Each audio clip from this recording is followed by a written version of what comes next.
Alright, so I want to make a video going through the study guide with you to help you prepare you for tomorrow's test.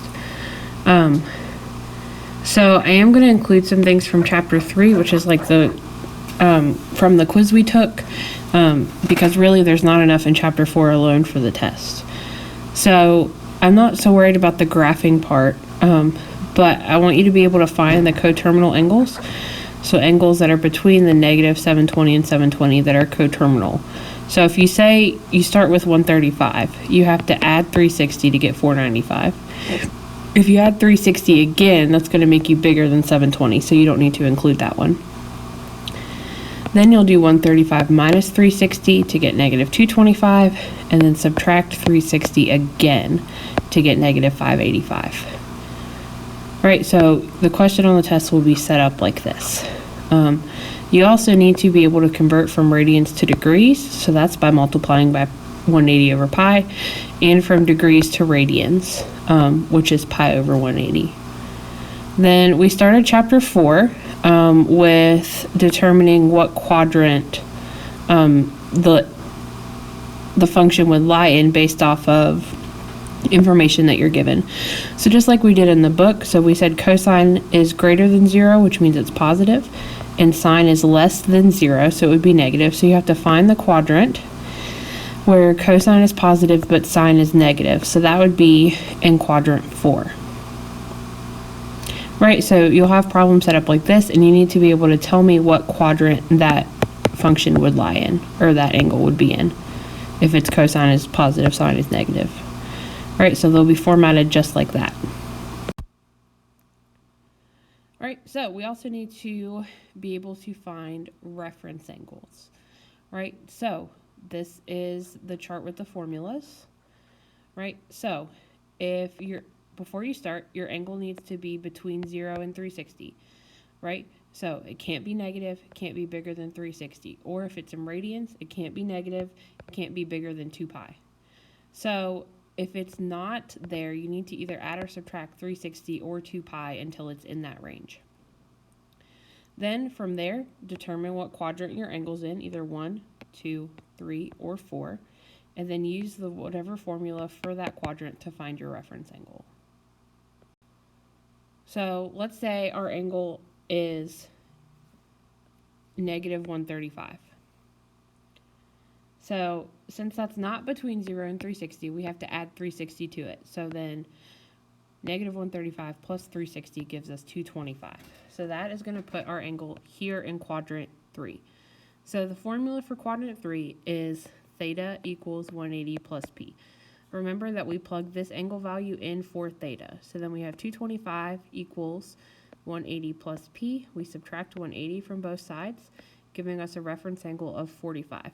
Remember that your final answer should always be less than 90, right? So it should be a positive angle between 0 and 90. If it's not there, that means you probably didn't do this step correctly. So make sure that you get it where it needs to be before you start.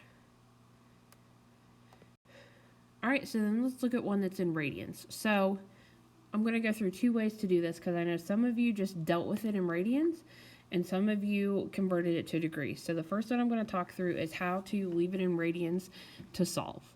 So again, we've got, it's negative 19 pi over 6. So since it's negative, we have to add 2 pi. So 19 pi over 6 plus 2 pi gives you negative 7 pi over 6. It's still negative, so we have to do it again. So we're going to add another 2 pi, giving us positive 5 pi over 6. So 5 pi over 6 would be in quadrant 2, right? So because 5, 6 is between 1/2 and 1, right? So it's going to be in the second quadrant, right? So quadrant 2 formula is theta equals pi minus p. So 5 pi over 6 equals pi minus p. Subtract your pi. So 5 pi over 6 minus pi is negative pi over 6 equals negative p. Divide by that negative 1 to get that our reference angle is pi over 6. Okay, the other way you can do this is you can multiply that negative 19 pi over 6 by 180 over pi to put it in degrees, which is negative 570. Then you have to add 360, which gives you negative 210. Still negative, we have to add 360 again, which gives us 150. So 150 is in quadrant 2. So you're going to use 150 equals 180 minus p. Subtract 180, which gives you negative 30 equals negative p. So p is 30. So if it starts in radians, I want your answer in radians. So after you do this, you need to convert it back to radians. So you're going to do 30 times pi over 180, giving you that final answer of pi over 6. So, should be a fairly short test.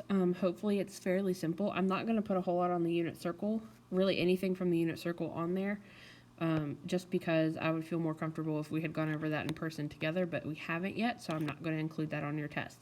Everything that I've covered in the study guide is stuff that we have gone over together in class, and I feel confident that you all can accomplish that on your own.